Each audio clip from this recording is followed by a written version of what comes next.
Quelle grâce et quel privilège d'être là pour partager la parole de Dieu. Donc, on a déjà fait plusieurs fois les présentations. Alors, présenter rapidement pour ceux qui n'étaient pas là les autres fois. Il y a mon épouse qui est là.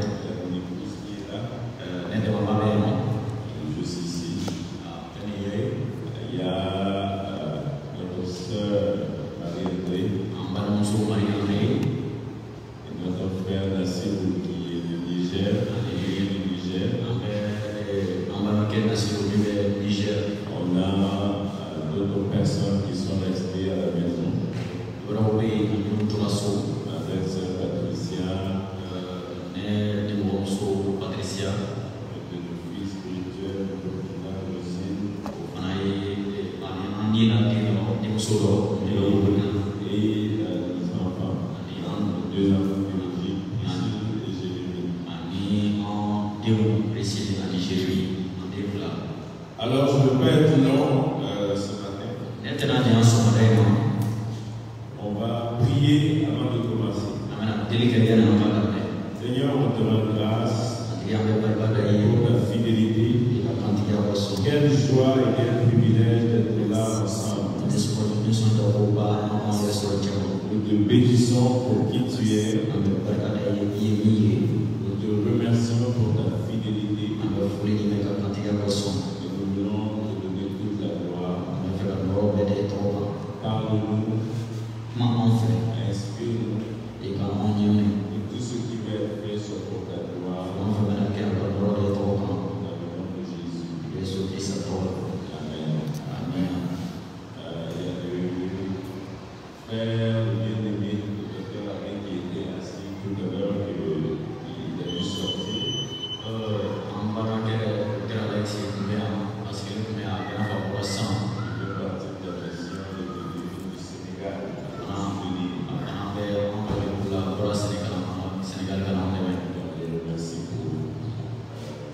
Tout ce qu'il fait. Alors, on va partager la parole de Dieu ce matin. Je ne pense pas savoir plus que vous, mais je viens juste poser une pierre à l'édifice pour vous encourager à persévérer dans cette belle œuvre que le Seigneur nous a donnée ici. Hier, je partageais ici à l'église ce que j'avais reçu dans le cœur par rapport aux personnes ici, par rapport à l'église, par rapport au mouvement des assemblées de Dieu, et par rapport au pays. Et c'était des paroles tirées de Ésaïe, le chapitre 43. Et à partir du verset 18. Et je vais juste vous le lire avant de commencer. Ça dit comme ça. Ésaïe 43. À partir du verset 18. Ça dit ne pensez plus aux événements passés. Et ne considérez plus ce qui est ancien. Voici, je veux faire une chose nouvelle. Sur le point d'arriver. Ne la reconnaîtrez-vous pas? Alors je crois que le Seigneur appelle l'Église et avec le mouvement de l'Assemblée de Dieu, en disant arrêtez de penser aux événements qui sont passés. Arrêtez de considérer ce qui est ancien. Parce que moi je suis en train de faire une chose nouvelle. sur le point d'arriver. Mais le point important dont j'ai insisté hier, ne la reconnaîtrez-vous pas? Parce que le Seigneur peut faire le. Nous ne pouvons ne pas la reconnaître. Parce que nos pensées, nos yeux sont fixés vers l'arrière et le passé. Nos pensées sont fixées vers les difficultés, vers les souffrances, vers les trahisons, vers les querelles, et vers toutes ces choses qu'il y a eu ou qui a pu avoir dans le passé. Dieu dit ne pensez plus à ce qui est passé. Ne considérez plus ce qui est ancien.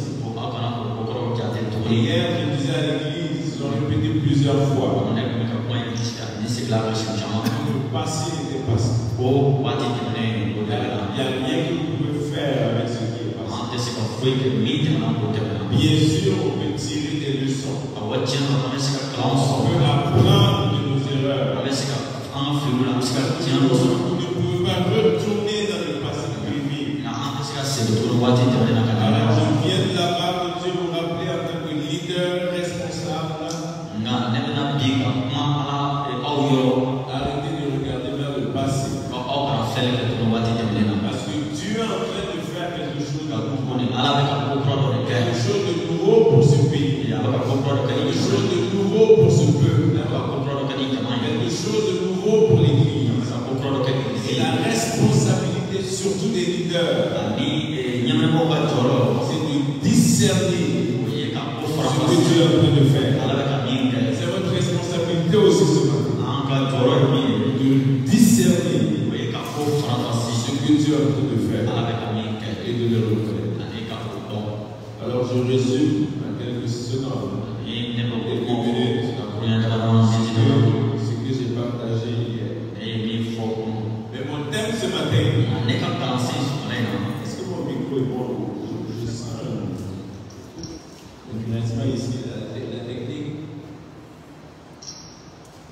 Alors, bon, je viens de voir le retour. Le thème que je veux partager avec vous ce matin, es-tu un leader ou un responsable du royaume?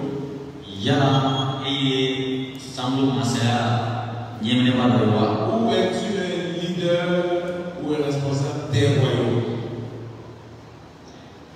Des royaumes.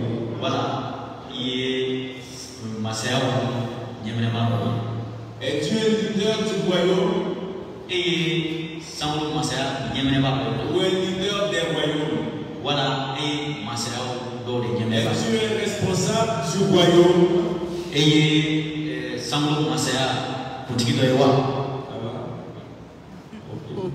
D'accord. Je prie que Dieu te fortifie. Amen. Il te donne des forces. Alléluia. Où es-tu un responsable des royaumes? Vous savez, on définit un leader ou un responsable. Quand on entend le mot responsable ou leader, on pense à quelqu'un de charismatique. On pense à quelqu'un qui a une influence sur un groupe de personnes et qui amène les gens à le suivre vers un but. Tout le monde a cette pensée d'un responsable, d'un leader. Il faut que la personne groupe autour d'elle. Et qu'il y a des gens qui suivent la personne. C'est un peu vrai. Mais ce n'est pas tout à fait vrai selon moi. Moi je pense que le leader, selon la parole de Dieu, c'est quelqu'un qui est capable d'utiliser les dons et les talents que Dieu lui a donnés pour le mettre au service des autres. Quelqu'un qui est capable d'utiliser des dons et les talents que le Seigneur lui a donnés pour le mettre au service des autres. Parce que même si les gens vous suivent, même si vous avez une influence sur le groupe, même si plusieurs personnes sont à vos ordres, si vous n'êtes pas capable d'utiliser ce que Dieu vous a donné pour le mettre au service des autres en retour, pour moi vous n'êtes pas un leader, pour moi vous n'êtes pas un responsable. Parce que le plus grand des leaders, Jésus de Nazareth, c'est ce qu'il a fait. Il dit, je ne suis pas venu pour être servi, je suis venu pour servir et donner ma vie en rançon pour plusieurs. Alors tout ce qu'il avait de Dieu, 100% homme et 100% Dieu, les ressources et les capacités qu'il avait en lui ont été utilisées pour servir l'humanité. Et pour moi, c'est ça un leader. Il y a des gens qui n'ont pas de groupe de personnes qui les suivent, mais qui sont des leaders.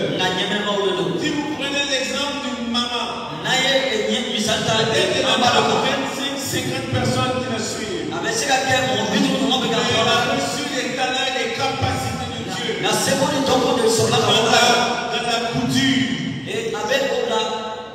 la couture. Et elle utilise ses dons et ses talents-là dans la couture pour être en bénédiction au corps de Christ. Et responsable et leader aussi. Pas dans le domaine dont vous et moi nous pensons. Aux yeux de Dieu, il est leader. Et ma question ce matin, c'est être leader du royaume ou leader des royaumes. Vous allez comprendre pourquoi je dis cela. Nous sommes dans un monde contrôlé par deux royaumes. Il y a deux royaumes sur la terre. Il n'y en a pas plus. Le royaume des cieux ou le royaume de Dieu et le royaume des ténèbres. Et l'apôtre Paul va dire que alors que nous donnons notre vie à Jésus, nous avons été transférés, nous avons été transportés du royaume des ténèbres pour être mis dans le royaume de Dieu. Alors nous avons changé de royaume.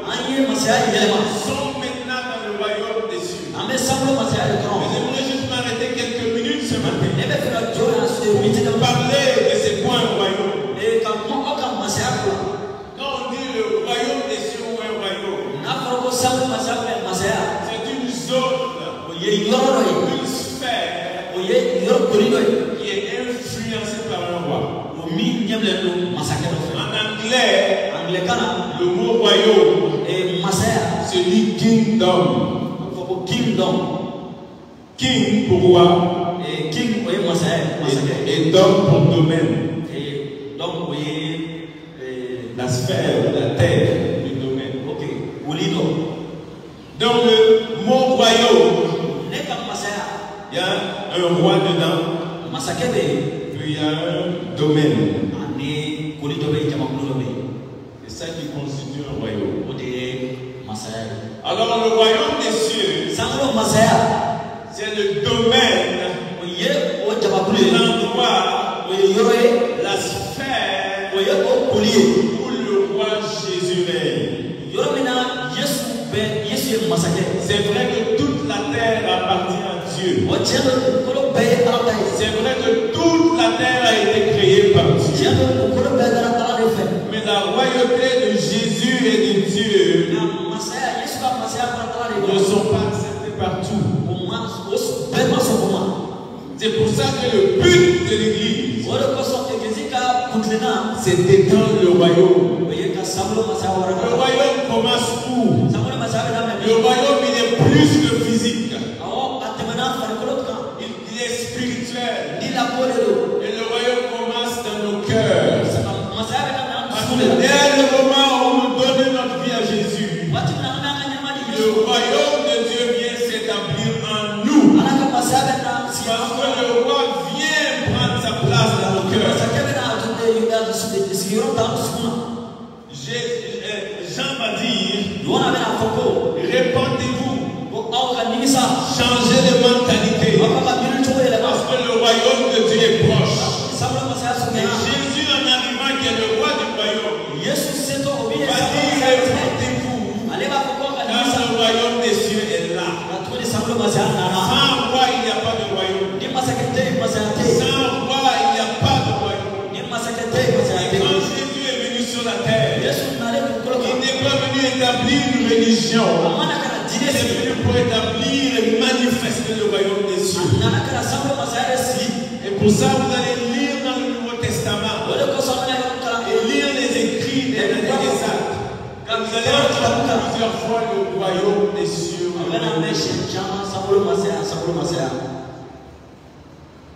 Et le royaume des cieux. Et le royaume de Christ. Il y a le royaume des ténèbres. Maintenant, pourquoi ma question est un responsable du royaume des cieux? Où es-tu responsable des royaumes? Le royaume ou les royaumes? Où est-ce que je dis ça? Quand Jésus a été baptisé, le Saint-Esprit est descendu sur lui. Le Père a parlé. Celui-ci est mon Fils bien-aimé, en qui j'ai mis toute mon affection. Et la Bible dit qu'il fut conduit dans le désert pour être tenté. Et quand, au bout des 40 jours, le diable se présente à lui, il commence à le tenter. Si tu es le Fils de Dieu, change ces pierres en pain. Et qu'est-ce que Jésus lui dit? L'homme ne mangera pas de pain seulement, mais de toute parole qui sort de la bouche de l'Éternel. Le plus souvent, en tant que leader ou responsable, quand le diable va commencer une des premières tentations qu'il va vous tenter, il va remettre en question ce que Dieu a dit sur vous. Avec Adam et Ève, il a dit, est-ce que Dieu a réellement dit? Et avec le dernier Adam qui est Christ, si tu es le Fils de Dieu, est-ce que Dieu a réellement dit? Est-ce que tu es vraiment le Fils de Dieu? Qu'est-ce que Dieu a dit avant qu'il aille au désert? Celui-ci est mon Fils bien-aimé. Et le diable lui dit quoi? Si tu es le Fils, est-ce qu'il a besoin de démontrer qu'il est le Fils? Il a déjà dit. Arrêtez de vouloir démontrer ce que Dieu a dit de vous. Si Dieu a dit, il a dit. Un point. Alors l'ennemi va venir attaquer par rapport aux paroles que Dieu vous a dites. Après, il va l'amener sur une haute montagne. Et il va lui dire, il va lui citer le psaume 91. Vous voyez que le diable connaît la parole de Dieu. Alors si vous êtes leader et vous ne connaissez pas la parole de Dieu, vous êtes dans des troubles. Il lui dit, saute de cette haute montagne. Parce que Dieu a ordonné à ses anges de te garder. Encore une déformation de la parole de Dieu. Si vous lisez le psaume 91, ça parle en disant, si tu marches, ton pied ne heurtera pas contre une pierre. Il ordonnera à ses anges de garder. Est-ce que c'est écrit si tu sautes? Faites attention. Le diable utilise des nuances. Il dit, mais la parole de Dieu a dit ça. Donc tu peux faire ça. Ça ressemble. Si tu marches, lui dis saute.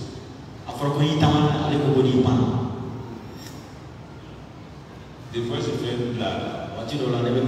Si Jésus avait obéi et il avait sauté, il n'y aura plus de trinité au ciel, d'unité. Mais ça ne pouvait pas arriver. La troisième tentation, ça c'est l'aberration des tentations. Ce que le diable voulait toujours.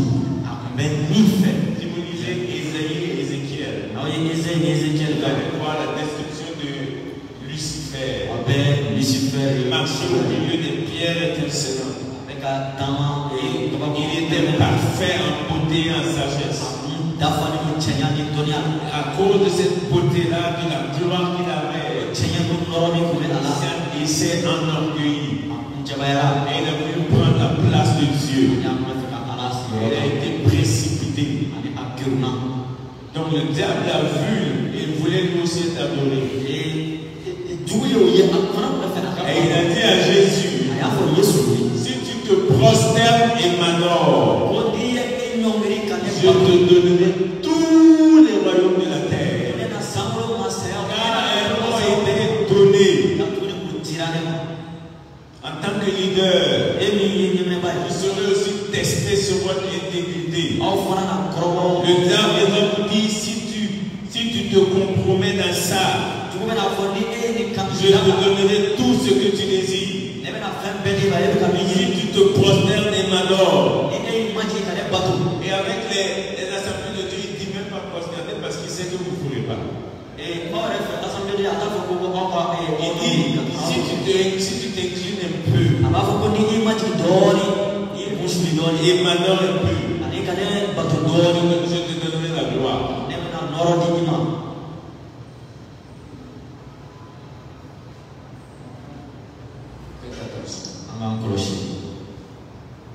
Tout leader, je parlais aux jeunes hier, et je disais que tout leader est testé sur 3 domaines. Le pouvoir, la célébrité et la sexualité.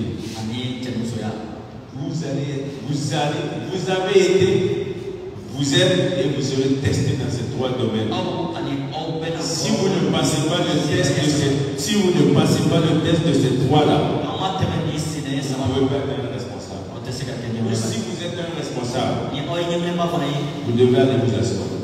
Je suis très sérieux avec vous ce matin. Je parle de tout mon cœur. Parce que le diable a détruit des gens à cause de ça. Et je vous ai massé pour vous chatouiller les oreilles. Donc le diable dit à Jésus, si tu prosternes et m'adores, je vais te donner tous les royaumes. Tous les royaumes. Car elles m'ont été donnés. Adam et Ève avaient remis les clés du monde des royaumes à Satan. Et le diable est en train de dire à Jésus, tu n'as pas besoin de faire tout ce long chemin-là. Incline-toi un peu, moi je t'épargne tout. La croix, c'est trop long, c'est difficile. Trop de souffrance. Utilise les raccourcis. Depuis qu'on est là 3 jours, je sais qu'il faut utiliser des raccourcis à Bamako. Avec la circulation, si tu ne connais pas des raccourcis, c'est grave. Et on utilise des raccourcis. Mais il n'y a pas de raccourci spirituel. Les voies de Dieu sont droites et pures. Vous devez y marcher pour aller jusqu'à la fin. Il dit, si tu fais un raccourci, je te donne les royaumes. Mais Jésus n'était pas venu pour le prendre comme ça. Alors, est-ce que tu veux les royaumes? Il peut te les donner. Tu peux être un leader des royaumes de ce monde. Tu peux avoir une influence. Il peut te faire avoir une influence sur les royaumes de ce monde. Mais les vrais responsables sont les responsables pour le royaume des cieux. C'est ça que j'aimerais qu'on ouvre l'œil dessus. La première, ou les manifestations du royaume, est le Christ, le roi en nous.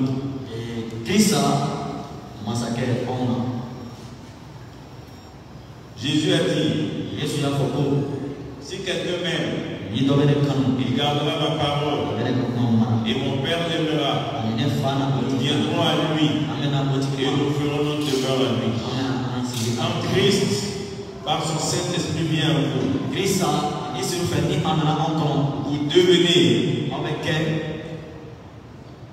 le royaume en mouvement. Vous avez dit que le royaume, c'est un roi qui influence son domaine, une sphère. Quand le roi est en vous, devenez la représentation du royaume. Ça veut dire que chaque fois que vous vous déplacez, le royaume des cieux se déplace. Chaque fois que vous allez quelque part, le royaume de Dieu va là-bas. Jésus m'a dit aux gens de son époque, c'est par le droit de Dieu que je chasse les démons. C'est que le royaume des cieux est au milieu de nous. Il est en train de dire aux gens, ne cherchez pas à 5 km du royaume. Je suis le royaume. Je suis le roi du royaume. Et toute personne qui a reçu le roi devient l'habitation, devient lui-même le royaume. Et par ce fait que vous êtes le royaume, tout endroit où vous devez influencer devient le royaume. Alors, quand on parle de royaume, c'est parce qu'il y a un roi. C'est ça qu'on a dit. Un roi qui est accepté. Le royaume a des citoyens. Dans un pays. Ici, nous sommes où vous êtes des citoyens maliens. Le royaume des cieux. Pour entrer là-bas, il faut naître là-bas. On devient citoyen du royaume. C'est ça que Paul dit dans Philippiens 3:19. Le royaume a une constitution.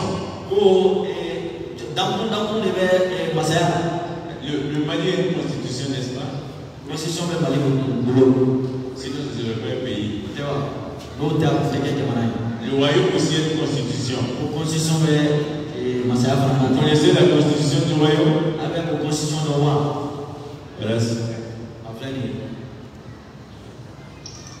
Voilà la constitution du royaume.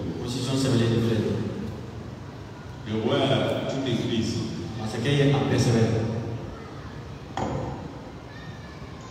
Alors si vous êtes un leader, maintenant que vous êtes tous ici les ministres maliens, si vous ne connaissez pas la constitution du Mali, comment vous allez pouvoir fonctionner? Alors si vous êtes citoyen du royaume, si vous ne connaissez pas très bien la constitution du royaume, comment vous allez fonctionner?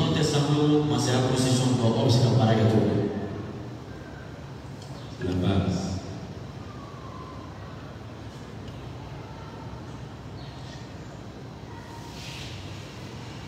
Alors, comme on a dit, nous on peut pas être des leaders des royaumes. Des leaders que le royaume des ténèbres propose des choses. Il est capable de donner des royaumes. Ou il est capable de leur donner des royaumes. Qui sont les royaumes de la terre. Qui sont les biens de la terre seulement. Nous nous plaçons comme citoyen du royaume des cieux. Maintenant,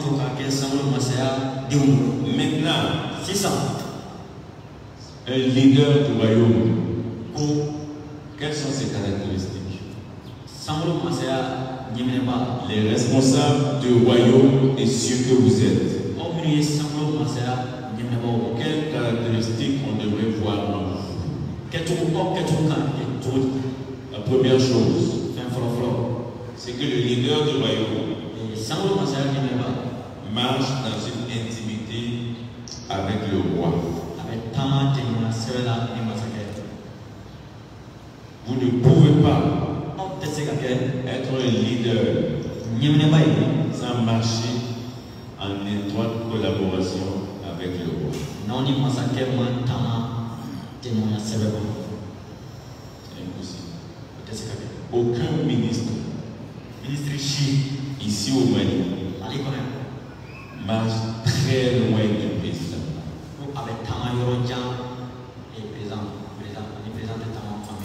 Il marche très proche. Et ça c'est important parce qu'aujourd'hui, en tant que responsable, on est devenu tellement occupé. On est tellement occupé à faire des choses qu'on oublie notre première responsabilité. J'aime dire aux gens que votre première responsabilité, ce n'est pas de faire, c'est d'être. Le verbe le plus important de votre vie, c'est être. Deuxième, c'est faire et avoir. Mais nous, généralement, on veut avoir en premier, on veut faire en deuxième. À chaque fois que vous voyez Jésus, il va dire je suis. Je suis le prince de paix. Je suis le pain de vie. Je suis le chemin. Je suis la vérité. Je suis la vie. Le verbe être. Il savait et il était avant de faire. Souvent je dis aux gens, jusqu'à ce que vous soyez, ne faites pas. Parce que si vous faites sans être, vous allez vous épuiser, vous fatiguer. Vous allez vouloir lâcher. Avant que Jésus ne fasse quoi que ce soit, je suis. Alors, le leader du royaume, sa première caractéristique, il a une intimité avec le roi. C'est toutes des choses que vous connaissez. Je fais juste des rappels. La deuxième chose, c'est que le leader du royaume vit selon les valeurs du royaume, qui est une conséquence de la première. Quand vous marchez en intimité avec le roi, vous allez vivre selon les valeurs du royaume. Posez-vous la question. Dans ma dernière semaine, est-ce que j'ai vécu selon les valeurs et les standards du royaume? Vous savez, des fois c'est important de s'asseoir. S'asseoir seul avec soi-même et être vrai et honnête. De se poser les questions. On l'a dit, examinez-vous pour voir si vous êtes encore dans la foi. Vous savez qu'il y a des responsables ou même des pasteurs qui dirigent et qui ne sont même plus dans la foi.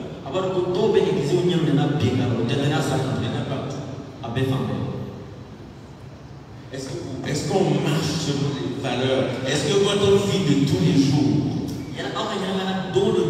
est réglée selon les valeurs du royaume?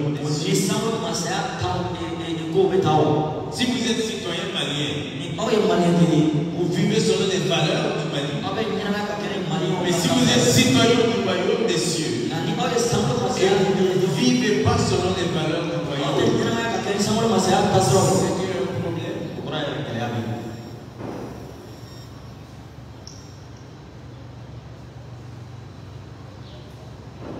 Et un point qui est rattaché à ça. Maintenant, on marche en intimité avec Dieu. On vit selon les valeurs du royaume. On vit en obéissance à la constitution.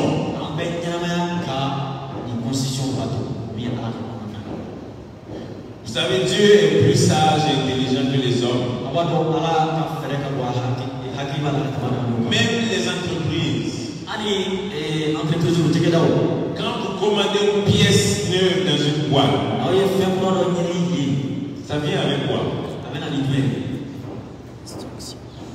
Hein? Le manuel d'instruction, n'est-ce pas?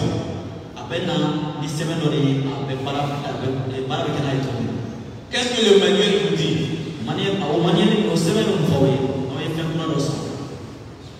C'est écrit quoi dans le manuel?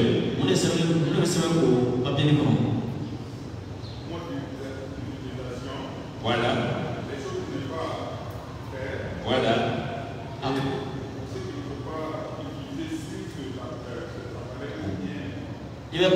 Voilà. Donc, le manuel d'utilisation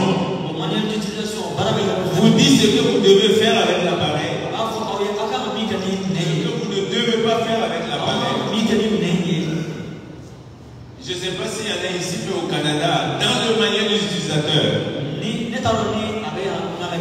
la première feuille qu'on met dessus, c'est une feuille qu'on appelle garantie. Tous les produits que vous achetez ont au moins 1 an de garantie. Et la feuille de garantie dit ceci. Si vous utilisez le produit en conformité avec le manuel, s'il y a un souci, nous prenons l'entière responsabilité de vous faire retourner le produit et de le réparer à notre frère. Si on ne peut pas le réparer, nous vous donnons un nouveau gratuitement. Mais ça dit, si vous utilisez le produit conformément au manuel, c'est seulement là que la garantie s'applique. Ça veut dire que si vous prenez votre véhicule, le véhicule du pasteur ici, si Toyota dit que le véhicule est garanti pendant 10 ans et que ça doit être utilisé conformément au manuel, que la voiture est à essence, essence ou diesel, que c'est à essence, et vous dites que aujourd'hui c'est difficile, l'essence a tellement augmenté, moi je vais mettre de l'eau aujourd'hui. Est-ce que la Toyota va vous faire des problèmes? Non, il va vous laisser mettre l'eau dedans. Et vous savez ce qui va arriver? La voiture ne marchera pas. Ou si vous dites, l'essence est tellement chère, moi je vais mettre du gasoil. Vous allez mettre du gasoil. Quand la voiture, toutes les pièces vont être grillées là, vous allez appeler Toyota et puis leur dire, la voiture est grillée. Et Toyota vous me demandez, qu'est-ce qui s'est passé? Si vous êtes honnête, vous allez dire à Toyota, on a mis du gasoil. Et Toyota va vous dire, désolé, la garantie ne s'applique pas dans ce cas. Pourquoi? Parce que vous n'avez pas utilisé le véhicule selon le manuel d'utilisation. Le plus grand fabricant du monde. Il a fabriqué des hommes, il a créé des hommes. Et il a donné un manuel d'instruction. Si vous utilisez votre vie en fonction du manuel, quand il y a un problème, c'est garanti à vie. C'est pour ça que vous pouvez aller devant le fabricant et lui rappeler ce qu'il a dit ici. Et c'est toi qui as dit, comme tu as dit, ça ne marche pas. Il faut réparer. Ou bien tu m'envoies un nouveau. Voilà, il va croire. Des fois, il faut être simple avec Dieu. Il faut juste dire à Dieu, voilà, c'est toi qui as dit. Je marche conformément à ça.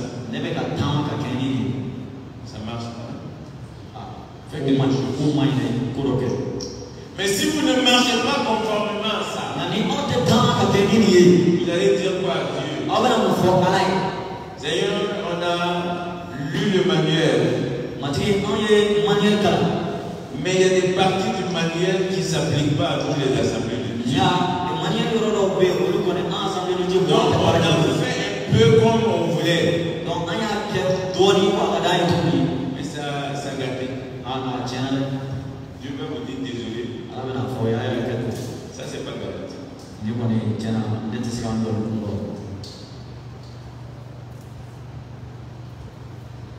Dans sa grâce.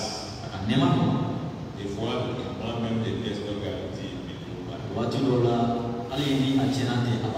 C'est pas garanti.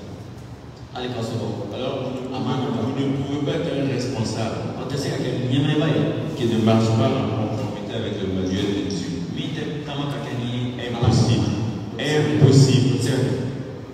Impossible. La quatrième chose, c'est que le leader du royaume cherche le bien des autres citoyens. Des fois, il n'y a pas une place où il y a le plus de problèmes que dans nos églises. Ça, des fois, je ne comprends pas. C'est les endroits où on se blesse le plus. C'est des endroits où on souffre le plus. Dans les sondages au Canada et aux États-Unis, le nombre de pasteurs qui font des dépressions est élevé comme ça.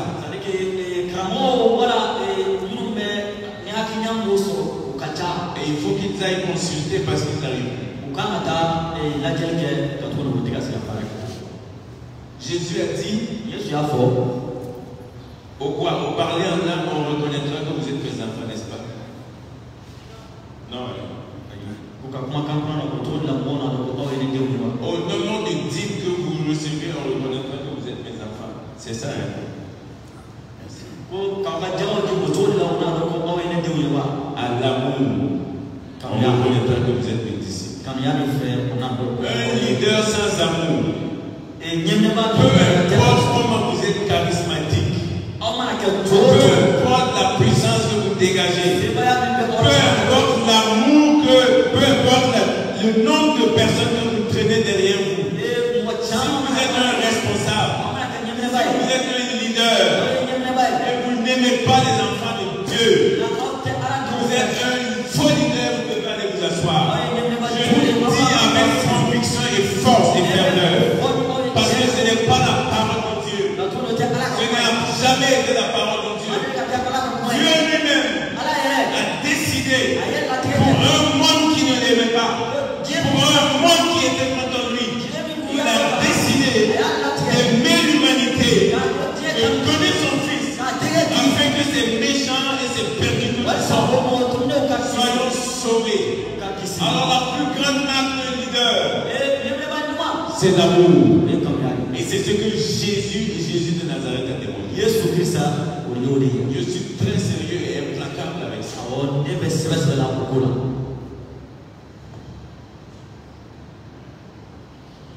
Jésus a dit, c'est pas Jésus en effet, c'est Jean. Il dit si vous dites que vous aimez Dieu, que vous ne voyez pas, et que vous n'aimez pas votre frère que vous voyez, et dit vous êtes un menteur. Moi j'aime les écrans, c'est cru comme ça. Il n'y a pas, on ne doit pas interpréter. Dit de façon claire. Si vous dites que vous aimez Dieu et que vous n'aimez pas votre frère que vous voyez, que vous êtes un menteur, vous n'aimez pas Dieu, vous n'êtes même pas sauvé. Parce que l'esprit que Dieu a mis à vous, le Saint-Esprit qu'il a mis à vous, est un esprit d'amour, est un esprit de grâce, est un esprit de compassion. Et la Bible dit que l'amour de Dieu est répandu dans nos cœurs par le Saint-Esprit. C'est impossible que vous ayez l'esprit de Dieu en vous sans amour. Impossible. Sinon la Bible n'est pas vraie.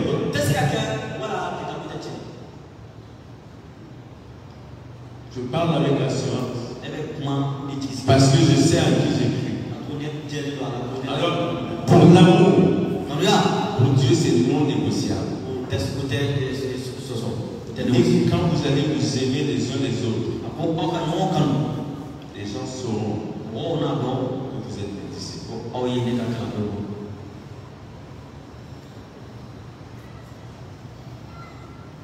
Et je pense qu'un des plus grands problèmes qui empêche le réveil de venir dans nos églises, je parle de l'église universelle, c'est le manque d'amour.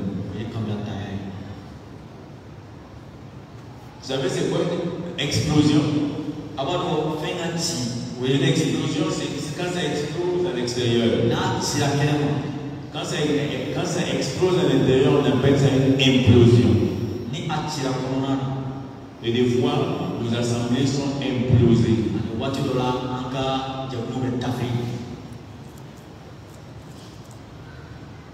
Je vous en supplie que chacun de nous se teste. Est-ce que j'ai véritablement l'amour de Dieu? L'amour pour mon prochain. Ne dites pas qu'on va être toujours d'accord. Mon frère et moi, on peut ne pas être d'accord. Il peut y avoir des petits frottements entre nous. Mais quand il y a l'amour, on peut revenir, on va régler ça ensemble. Le jour de la Pentecôte, ils étaient tous ensemble dans le même lieu. Pourquoi Luc dit tous ensemble dans le même lieu? C'est une répétition. S'ils sont dans le même lieu, c'est qu'ils sont ensemble. Mais lui dit qu'ils étaient tous ensemble dans le même lieu. C'est pas une répétition que Luc fait. Luc était un gars intelligent. C'est un médecin, donc il sait ce qu'il dit. Ils étaient tous ensemble dans le même lieu. Parce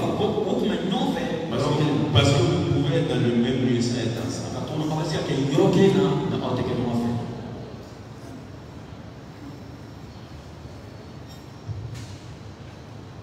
pouvez être dans le même lieu sans être ensemble. Parce qu'en plus d'être dans le même lieu, ils étaient ensemble du même cœur. Ils avaient des problèmes avant. Et je crois que pendant ces 10 jours-là, ils ont réglé les problèmes. Et leur cœur était disposé. Et le Saint-Esprit, l'Esprit d'amour est descendu. Quand l'Esprit d'amour descend, quand le Saint-Esprit est au milieu de nous, nous faisons moins d'efforts. Si vous avez déjà remarqué, des fois on fait beaucoup d'efforts, mais ça ne porte pas de fruits. Parce que Jésus n'a jamais prévu que nous fassions les choses avec le bon début. L'amour.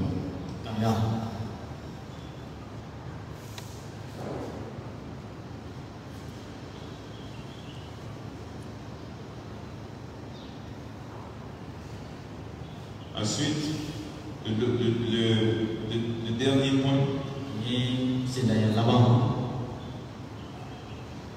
J'ai un avant-dernier point, mais je vais juste vous la donner, je ne vais pas commenter à cause de l'heure. Mon avant-dernier point, c'est que le leader du royaume met son talent et ses dons au service des autres. Des fois, on entend des gens qui disent, moi je sers Dieu. Je ne sers pas les gens. Vous avez vu ça? Où on sert Dieu, on sert pas les gens. Toutes les fois où on voit des gens servir, leur service de Dieu, c'est envers les gens. Vous pouvez donner quoi à Dieu? Oui. Quand vous servez ces enfants, c'est plus grand. C'est un des plus grands signes. Si on marche dans l'unité, on va se servir les uns les autres. Et on sert les intérêts de l'autre. Jésus a dit, les rois de ce monde se font servir. Qu'il n'en soit pas ici parmi vous. Et dit au milieu de vous, le plus grand doit être le plus petit. Et se servir les uns les autres. C'est comme ça que le royaume fonctionne. Pas selon la façon dont le monde fonctionne. Je vous ai dit que le royaume a ses propres principes qui sont différents des principes du monde. Si vous êtes un responsable, si vous êtes un leader, vous devez être reconnu pour un serviteur. Il y a des églises à qui Paul écrivait. Et il écrivait Paul, serviteur de l'Éternel. Le mot service en grec, serviteur, c'est doulos. Qui veut dire esclave. Paul, esclave de l'Éternel. Mais Paul n'était pas au ciel pour servir Dieu.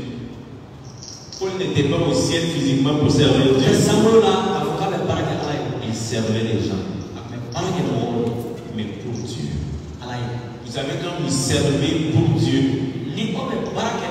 même quand les gens ne sont pas reconnaissants, ça ne vous arrête pas.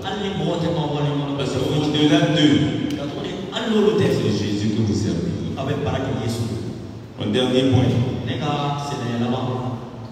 Un point très important. Très important. Le leader du royaume cherche les intérêts du royaume et non ses propres intérêts. Voilà une des raisons pourquoi beaucoup de leaders sont disqualifiés. Ils cherchent leurs propres intérêts au lieu de chercher les intérêts du royaume. Cherchez premièrement le royaume de Dieu et sa justice. Toutes les choses vous seront données par Dieu. Votre première recherche, votre première poursuite doit être la recherche des intérêts du royaume de Dieu. Et non vos propres intérêts. Si vous êtes un leader, si vous êtes un responsable, que toute votre préoccupation, c'est de chercher vos propres intérêts. Je vous le dis avec amour. Vous êtes disqualifié. Vous êtes disqualifié de la course. Parce que vous ne représentez pas le royaume. Si tout ambassadeur qui va dans un pays étranger, son rôle, c'est de représenter ce pays, son pays dans ce pays étranger. Si l'ambassadeur laisse les intérêts de son pays chercher ses propres intérêts dans le nouveau pays, le ministre des Affaires étrangères le rappelle à la maison.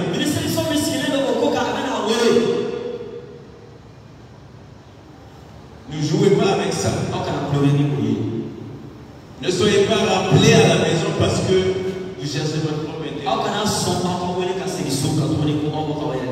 Vous avez été transférés, nous avons été transférés dans le royaume des cieux.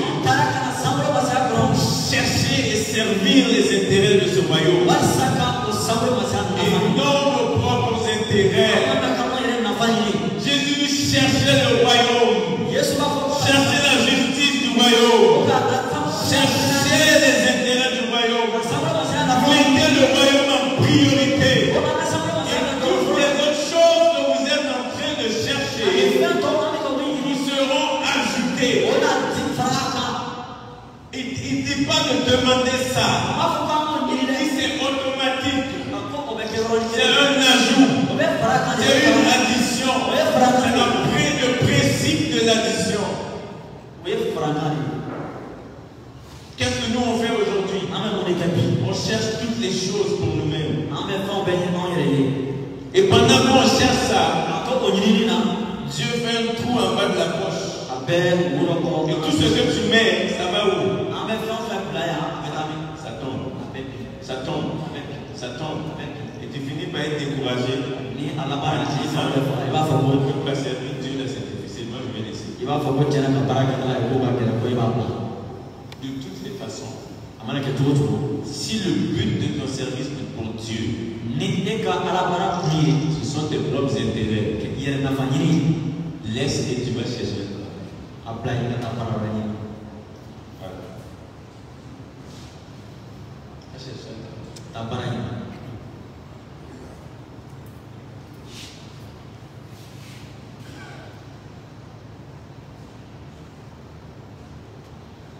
Le royaume des cieux, ce n'est pas, on ne joue pas avec. Quand Dieu vous met dans une place de leadership, vous avez des droits, vous avez aussi des responsabilités envers lui. Quand vous allez vous présenter devant lui, il va vous demander de rendre compte. Tous ceux qui se présentent devant lui, que vous ayez reçu 5, 2, 3, ou 1, tout le monde doit. Tous les responsables que vous êtes ici ce matin, un jour, vous allez vous présenter devant le roi et vous devez rendre compte. Je dois rendre compte aussi. Tout le monde doit. Alors quand on sait qu'on doit rendre compte, on travaille de façon diligente.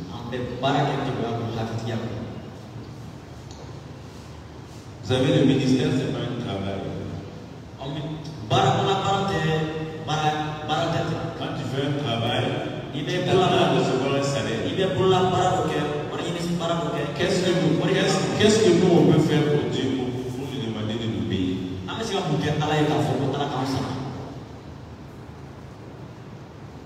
Nos enfants qu'on a à la maison, ils travaillent dans la maison, est-ce qu'ils viennent nous demander un salaire?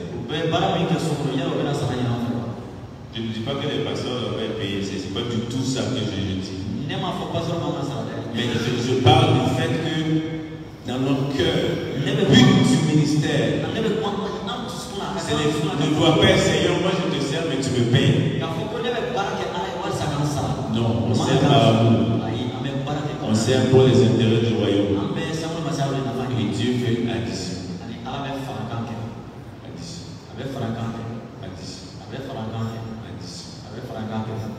Si nous comprenons ce principe de l'intérêt du royaume, je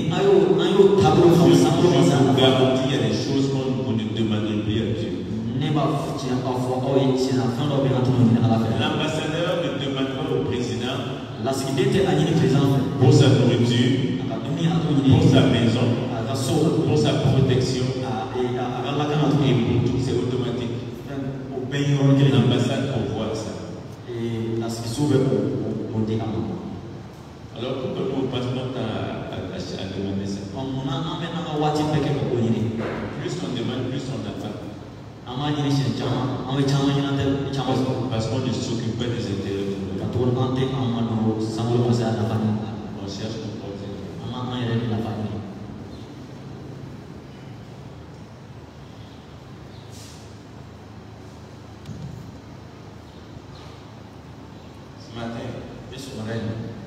J'aimerais vraiment nous encourager à être des leaders du royaume, des responsables, des vrais responsables du royaume. Il y a beaucoup de bénéfices à servir le royaume.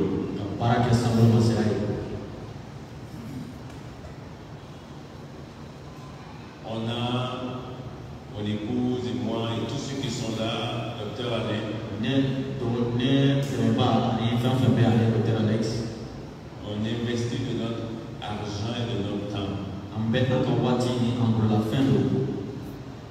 pour faire des missions dans des pays. On ne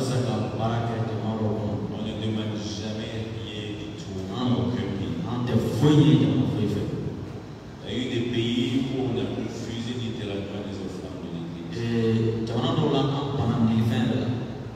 Pourquoi? Parce que pour nous c'est un privilège de servir le royaume de Dieu. Ne croyez pas que parce que nous on est venus ici, loin du Canada, pour vous c'est un privilège de nous recevoir. Non, nous on ne les voit pas comme ça. Des fois, bien aimé Alain et moi on se parle. Et c'est un privilège pour nous de servir le royaume. Le fait de servir l'église du Mali, pour nous, nous servons les intérêts du royaume. Et nous sommes prêts à mettre nos ressources, nos argent et tout. On n'est pas riche. Pas du tout. Mais on sert le royaume. Et à chaque fois qu'on a besoin de ressources, on dit au roi, on a besoin de ressources. Sans s'inquiéter. C'est pas à nous de s'inquiéter comme lui il le fait. Non. Vous imaginez l'ambassadeur, je lui ai donné de manger ses doigts. Est-ce que ce mois-là, le pays va envoyer l'argent? Il ne fait jamais ça. Tout ce qui lui préoccupe, c'est de représenter les intérêts de son pays. Le reste, il n'y pense pas. Parce que le pays a une responsabilité de pouvoir. Quand vous allez changer cette mentalité et d'avoir constamment la mentalité du royaume, je vous garantis qu'il y a des choses que vous ne demandez plus.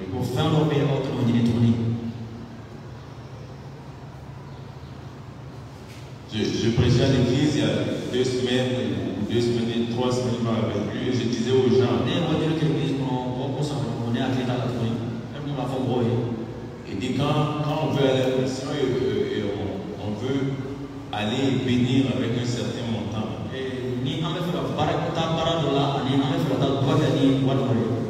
la première fois j'ai écrit le chiffre, un gros montant, et j'ai pris la feuille, j'ai présenté à Dieu. Je n'ai pas fait le jeûne de prière, je n'ai pas fait le jeûne de Daniel, je n'ai pas fait le jeûne d'Esther, je n'ai même pas prié plus de 5 minutes. J'ai pris la feuille. C'était un gros montant que nous-mêmes on avait. Paul dit quoi? Et mon Dieu pourvoira tous vos besoins selon sa richesse. Je vous assure, c'est possible. Dieu veut faire ça. Mettez la priorité à la bonne place. Cherchez les intérêts du royaume. Et laissez Dieu faire le reste. Il y a beaucoup de choses qu'on a eues, on n'a jamais acheté au Canada. On a un gros truc où on sert, une cuisine où on sert de la nourriture là-bas. C'est une cantine mobile. Cantine mobile. On sert de la nourriture aux gens. On l'a pas acheté. J'étais à une réunion. Et les gens parlaient, ils disaient, bon, il faut qu'on se débarrasse de ça. Moi j'étais là, puis ça ne me disait rien. Quand je suis venu, j'ai parlé à ma femme. Ma femme m'a dit, non, mais il faut prendre, on en a besoin. Pratiquement. On avait voyagé, aller dans une ville. Et aussi, là où on était, ils cherchaient à vendre un minibus de 12 places. Et ma femme était là et puis elle a dit, mais nous on va acheter. Parce qu'on veut transporter les gens pour aller faire l'évangélisation. On l'a eu pour peut-être un tiers du prix.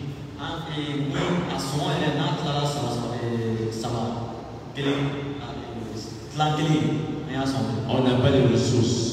Mais le royaume a des ressources illimitées. C'est sans limite.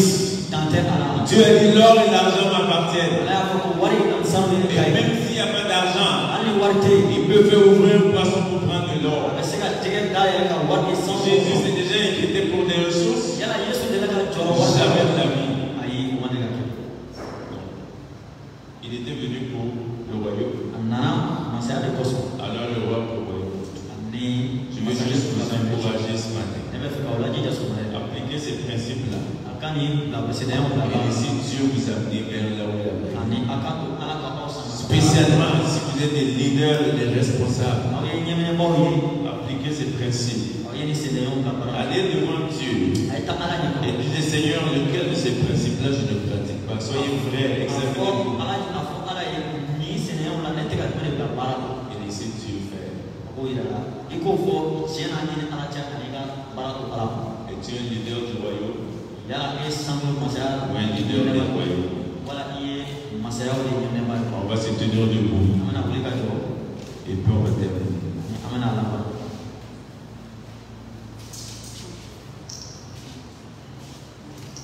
Alléluia. Amen. On va prier ensemble avant que je passe le micro. Et on va dire au Seigneur, nous voulons être ces responsables que tu as choisis pour représenter les intérêts du royaume de Dieu. Seigneur, élevons la voix ensemble. Nous venons devant toi ce soir, ce matin. Nous reconnaissons ta Seigneurie. Nous reconnaissons ton autorité. Nous réalisons à quel point nous avons besoin de toi. Seigneur, tu connais nos manquements. Par rapport à ce point-là, tu connais nos manquements. Tu sais là où nous avons failli. Nous voulons te demander pardon. De demander de nous purifier, de nous laver. Et ce matin, tout ce que nous avons fait qui n'ont pas été selon les principes du royaume. S'il faut que vous demandiez pardon, demandons pardon au Seigneur ce matin. Seigneur, pardonne-nous. Ce matin, Seigneur, fais grâce. Merci. Comme mes frères et se sont inclinés devant toi. Merci, Seigneur. Et je dis, aie pitié de nous. Nous avons péché encore. Merci, nous avons marché loin de tes principes. Pour ta parole qui Seigneur, je prie ce matin. Père, tu connais notre situation, Seigneur. Tu sais où nous sommes rendus avec toi. Mais nous prions simplement ce matin dans le nom de Jésus. Alléluia. Alléluia. Je prie pour ta faveur. Alléluia. Je prie pour que les intérêts de ton royaume, Seigneur, soient manifestés. Au nom de Jésus. Seigneur, qui ne pense plus aux événements passés. Qui ne considère plus ce qui est ancien. Parce que toi, tu fais une chose nouvelle. Et je prie qu'il puisse te reconnaître. de Jésus. Ce matin, Seigneur, nous voulons marcher selon les principes du royaume. Nous voulons chercher les intérêts du royaume des cieux. Alors viens ce matin, touche nos cœurs. Viens ce matin, fais une œuvre dans nos cœurs. Seigneur, enlève tout orgueil, enlève le cœur de pierre et mets le cœur de chair. Dans le nom de Jésus, que chaque personne puisse s'examiner. Seigneur, nous voulons nous examiner comme ta parole dit, pour voir si nous sommes en toi, Dieu, dans notre foi. Oh Dieu, crée en nous des cœurs purs. Renouvelle en nous un esprit disposé, un esprit de bonne volonté. Nous avons laissé les choses du royaume, mais nous revenons ce matin te dire tout simplement, voici nos cœurs, voici nos vies, voici nos églises, voici Seigneur le ministère que tu nous as confié. Oh Seigneur, agis avec puissance et gloire. Merci ce matin pour ce que tu fais. Nous bénissons ce pays encore. Nous bénissons l'œuvre que tu fais. Nous bénissons cette action. Seigneur, nous sommes maudits au milieu de ton peuple. Pour tout ce que tu au as milieu, appris Seigneur, ce matin de ce à grand te peuple servir, oh que Dieu. tu as choisi ici. Nous croyons, Papa, que ton amour est répandu dans les cœurs. Nous croyons, Oh Papa, Seigneur, que Père, ta merci parole ce est matin. une lampe à nos pieds, une Merci lumière ce sur notre matin. sentier. Oui, Nous Papa. croyons, Papa, Oh, que ton esprit nous Jésus. inspire et nous conduit, Père. Père, nous voulons entendre des grandes choses de ce que tu fais dans cette nation, de ce que tu fais dans ce mouvement, Seigneur, de ce que tu fais pour ton peuple. Seigneur, nous bénissons le Mali, nous bénissons toutes les villes du Mali, nous bénissons chaque coin et recoin. Seigneur, dans le nom de Jésus, nous prions que ton Église soit cette lumière qui attire à toi. Seigneur, nous appelons du nord, du sud, de l'est et de l'ouest, les prévus du Seigneur à venir dans la personne au nom de Jésus. Merci Père pour ce que tu fais. Merci pour l'action de ton esprit. Sois glorifié dans le nom de Jésus. Amen. Alléluia. On repasse le micro au président.